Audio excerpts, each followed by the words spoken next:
Halo semuanya, jumpa lagi di Siniar Bahasa. Ini ada edisi spesial nih.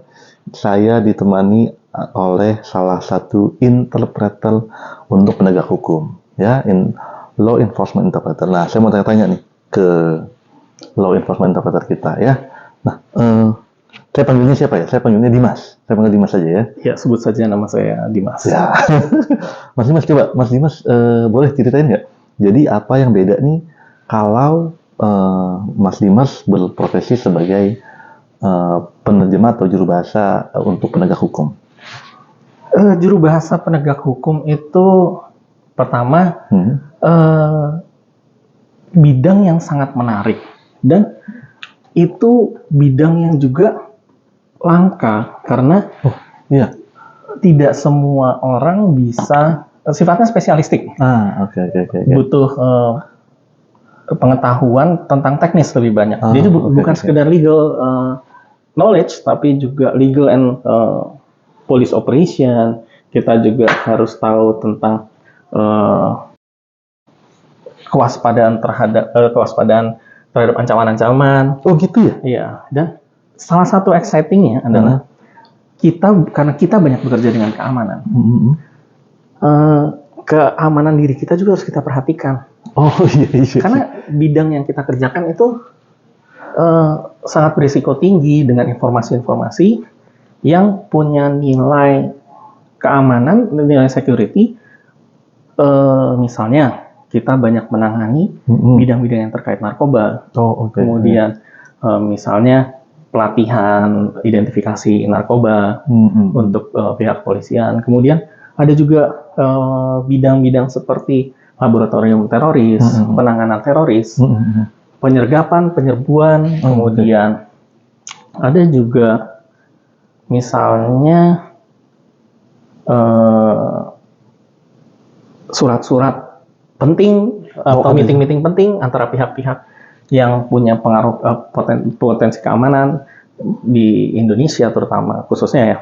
Jadi dan juga meeting-meeting dengan pihak-pihak asing yang punya program keamanan dengan Indonesia. Jadi itulah kenapa keamanan diri kita juga itu harus kita perhatikan. Kalau sekarang Mas Dimas, kalau misalnya yang organisasi yang Mas Dimas pernah support gitu, organisasi lembaga, kan kita kan taunya, kalau saya taunya ya kalau penegak hukum kan dikit ya, cuma polisi gitu kan, atau TNI gitu. Nah, yang menggunakan jasa kita sebagai juru bahasa tuh siapa sih Mas Dimas? Kalau Mas Dimas fokus di penerjemah atau interpreter penegak hukum? Banyak ya, ada bisa ya? BNN, Bakamla, kemudian BIN, kemudian kalau organisasi internasionalnya misalnya ada internasional bisa Interpol. Kemudian FBI, terus lembaga-lembaga pendidikan security, bidang biosecurity, cyber security. Nah itu makanya pekerjaannya sangat sensitif sekali.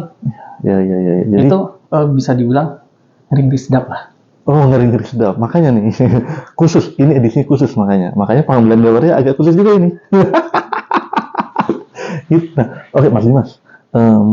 Sekarang yang enak-enaknya dulu nih. Kalau jadi penerjemah penegak hukum, yang enaknya itu jalan-jalannya apakah enak gitu. Terus yang kedua nih, bayarannya enak nggak? Gitu. Yang pertama, yang jelas kita karena ini cukup langka dan kebanyakan seringkali kegiatannya di luar negeri, jadi ya lumayan sering jalan-jalan. Pasti sering jalan-jalan. Itu ya tergantung kegiatannya. Disclaimer. Sekarang ini kita di mana Mas Dimas nih? Nanti deh di luar. Ya benar. Jadi pertama itu ya untuk pertanyaan ada, dan untuk bayaran, ya itu relatif sih ya. Relatif. Kemarin saya baru beli Mercy sih. Guys, jalan-jalan dan beli Mercy. Enggak. Mercy saya ini warnanya biru lintas provinsi. Anjir tuh. Baswe, kalau sekarang gini Mas Dimas. Selain kemampuan berbahasa gitu ya, kan Mas Dimas kan kemampuan interpreting, ya kan. Terus kalau sekarang yang dibutuhkan, ada sertifikasi lain juga nggak yang dibutuhkan? Kayak misalnya, jangan-jangan Mas Dimas harus punya sertifikasi sergap, misalnya, atau seperti menyelam atau menembak gitu, atau apa sih? Iya, sebaiknya kita punya sertifikasi di bidang security. Oke. Kalau saya pribadi ada di bidang biosecurity. Oke. Terus yang juga itu kalau ada demand di cyber security juga lumayan banyak sekarang. Terus juga kemampuan teknis itu dasar basic banget. Jadi ini bukan sesuatu yang bisa kita tiba-tiba dikasih job langsung nongol gitu. Langsung begitu kita nongol langsung ngelenong, nggak bisa sekedar gitu. Materinya itu harus benar-benar nguasain karena istilah-istilah yang kita pakai itu benar-benar punya dampak gitu kan. Bukan berarti yang lain tuh nggak ada dampaknya, tapi on the go kadang kita bisa skip atau kadang kita bisa alihkan dengan sesuatu, tapi karena sifatnya teknis sekali, jadi itu background skill itu penting gitu. Bukan berarti Anda harus punya latar belakang pendidikan tertentu, tapi yang penting bahwa wawasannya itu harus bisa mencakup bidang yang kita kerjakan, baik di bidang biosecurity, cyber security seperti saya bilang tadi, finance, kemudian mungkin Mas Sony pernah ngalami kan yang finance yang di Jepang. Iya, benar. Terus pernah ke Jepang nih, oke begini nih pernah ke Jepang guys. Jadi cukup luas dan sekali lagi wawasan teknis itu bukan cuma sekedar basic ya, tapi itu merupakan struktur yang membangun bisnis ini gitu loh. Nah, berarti bukan sekedar bahasa. Iya, jadi beyond language-nya teman-teman. Jadi selain kemampuan, tentu saja itu given gitu ya, interpreter harus bisa kemampuan memproses bahasa sumber lalu kita terjemahkan ke bahasa target gitu kan. Nah, selain itu berarti kemampuan yang sesuai dengan industri ini gitu, industri penegakan hukum dan instansi terkait lainnya juga penting. Akan sangat membantu ilmu pengetahuan tentang senjata, kimia, nuklir, kemudian masalah-masalah keamanan yang current event gitu. Itu akan sangat membantu. Kalau berarti ada dong event-event yang seru gitu, yang rahasia yang Mas Dimas pernah ikutin? Ada mas. Ayo kita dengerin. Ada sih, cuma begitu saya ngomong kita berdua mungkin nggak bisa ngeliat besok. Ada tukang bakso. Iya. Masalahnya bukan tukang bakso mas. Iya. Tahu-tahu pas kita lagi nyetir ada yang jatuh dari atas gitu aja. Jangan guys ya. Jadi kalau ini episode, mudah-mudahan ini bukan episode terakhir ya guys. Jadi kalau ini episode terakhir, ini takut juga anjir. Oke.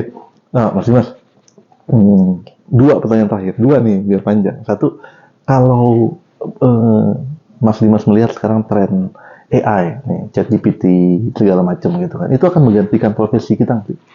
Itu jujur saja, karena ini sifatnya security, saya nggak yakin AI akan menggantikan posisi itu, karena AI itu sama, manusia sebetulnya juga sama, punya potensi yang sama, rentan diretas, artinya orang kalau diculik juga bisa gitu loh, dan AI juga bisa diretas, diambil data-datanya. Dan untuk sekarang sih, saya rasa akan sulit gitu kita bayangkan bahwa misi yang seperti ini, pelatihan yang seperti ini sifatnya itu diserahkan kepada sesuatu yang teknologi based gitu ya. Iya, nggak human based gitu. Karena kita bidang ini sangat berhubungan dengan humanity. Untuk berikutnya kita ke tempat yang lebih asli. Iya nanti. Terakhir guys, nanti nih satu lagi.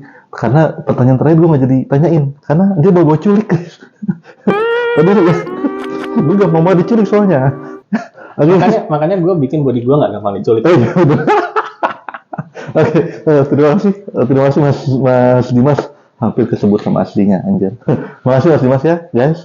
Itu dulu, kita jumpa lagi di episode berikutnya. Nanti di episode berikutnya Mas Dimas akan nunjukin salah satu praktek yang dia bantu untuk acara ya yang boleh dibagikan saja ya. Itu aja Mas ya.